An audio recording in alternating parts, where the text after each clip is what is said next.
Yeah, and that's just what I did. Found it on the used gun market for, I almost hate to say this, more money than I wanted to spend.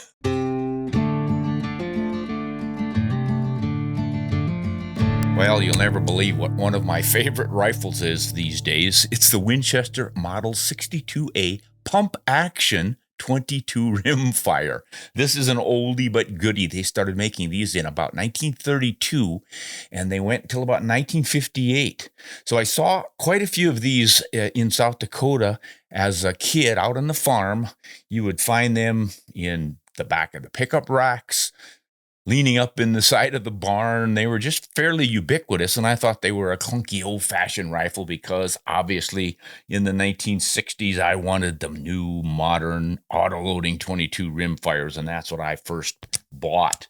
But these days I'm really liking this pump action, and it all started when I was invited on a pigeon hunt at a farm, and there are a lot of pigeons in the barn making a mess, and then the cattle feed and all the rest of it. So they wanted a few of them trimmed down. So my friend Tom invited me to go with him and take some of these out. And that rancher happened to have one of these pump action rifles that he had just had rehabilitated, fixed up the stock and reblued it. And it was just a fun little thing to work with.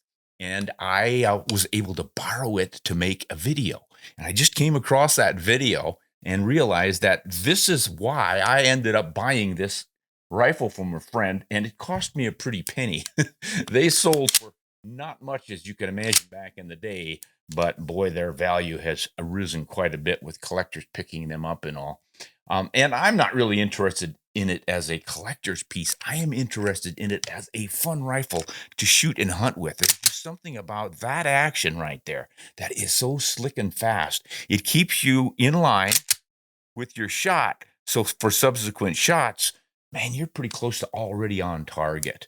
And it's just such a short travel. And it's so quick that, I don't know, I'm just really enjoying this. But I thought I would go back and look at this old video and see what I thought of the rifle when I first worked with it about 7 or 8 years ago.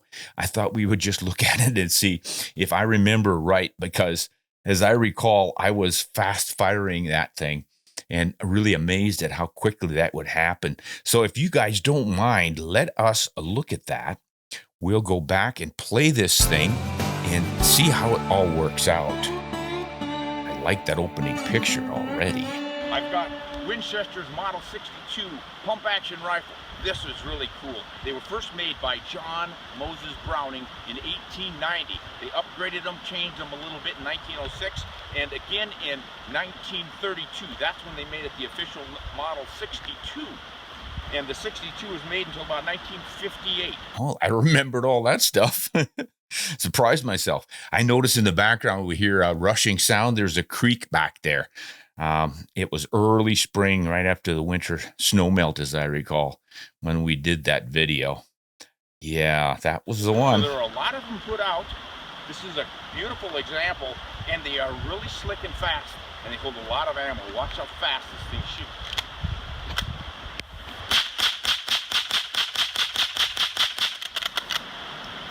Yeah, that's what I remember. That action and that speed has really got me excited about this thing. And when I saw this for sale that this friend of mine had, well, it was Sportsman's Legacy, Dwight Van Brunt. And I said, gosh, Dwight, I've been looking for one of those. And he said, well, here you go. Let's see the money. Very accurate at that rate, but boy, these things are just they just never jam. They've got a unique system for loading that thing through the gate, and man, are they a nice little rifle. I wish they still made it. This rifle operates by sliding the forearm back. It's the classic pump action. This lifts the locking breech bolt out of its notch in the receiver, and it pushes back on the external hammer, cocking it.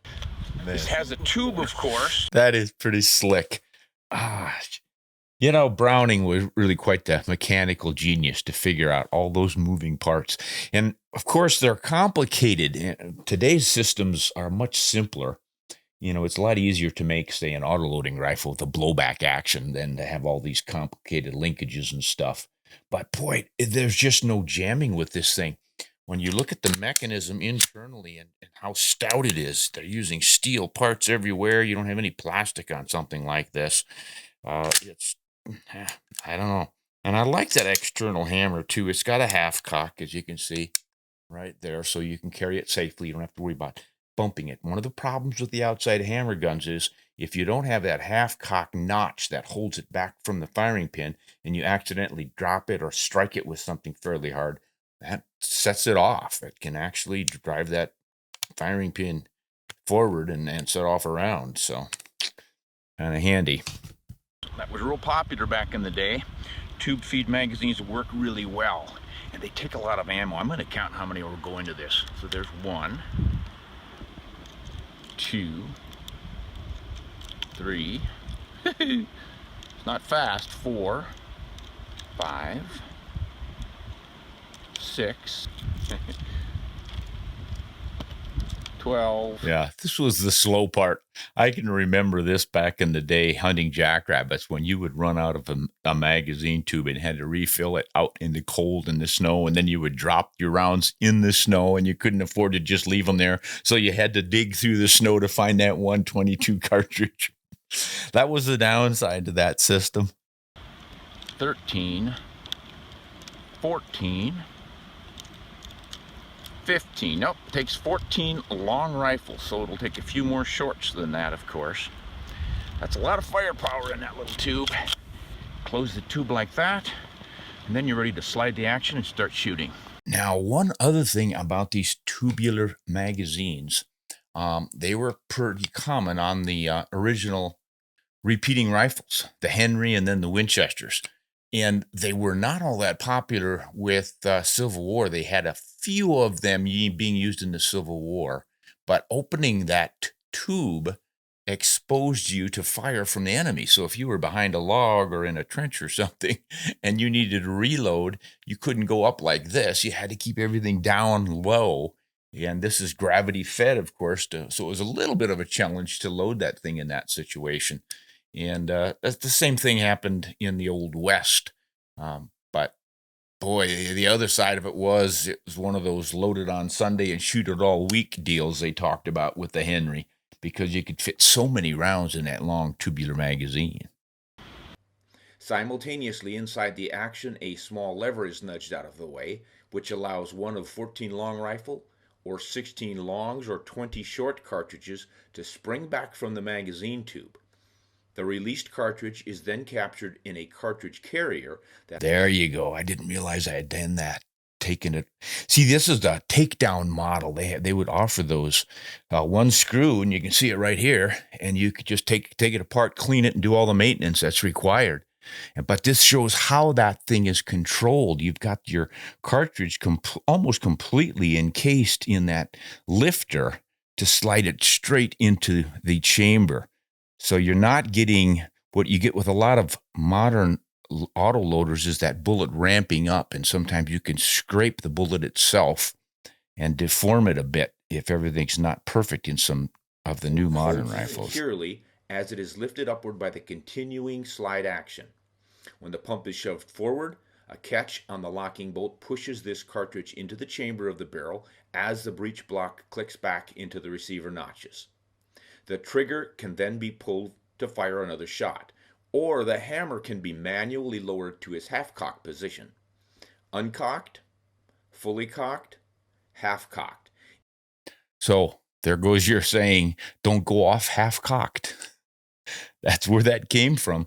If you had an early firearm with a half-cock and it broke past that cock, you wouldn't necessarily have enough hammer energy to set off the firing pin, to set off the primer to shoot, so you go off half-cocked, you wouldn't go off at all.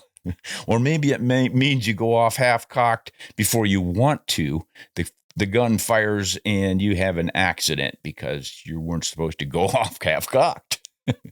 In the half-cocked position, a sharp blow on the hammer spur, say from dropping it on a rock, won't be transmitted to the priming rim of the cartridge, so it's safe.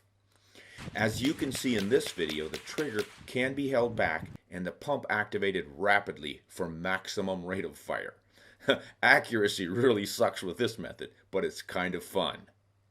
If the large takedown screw head on the left side of the action is loosened, the gun can be pulled apart for cleaning and compact storage. Of course, Winchester no longer makes these light, handy, reliable pump actions, but you can often find them on the used gun market. Yeah, and that's just what I did. Found it on the used gun market for, I almost hate to say this, more money than I wanted to spend. Boy, I wish they would make these again, but it's probably not going to happen, guys, because it's just too many parts, too much machining. So if you want to enjoy one of the special 22s from the 20th century, I can heartily recommend the Winchester Model 62. Now, the earlier version was in 1906.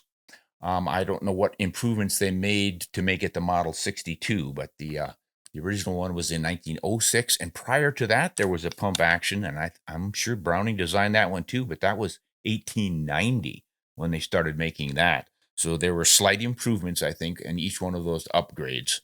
And then, as I said, 1958, they stopped making those. So I think this one, we did a search on the serial numbers, and it pretty much came up that it was made in the same year I was born. So a couple of old timers here, but we're still shooting.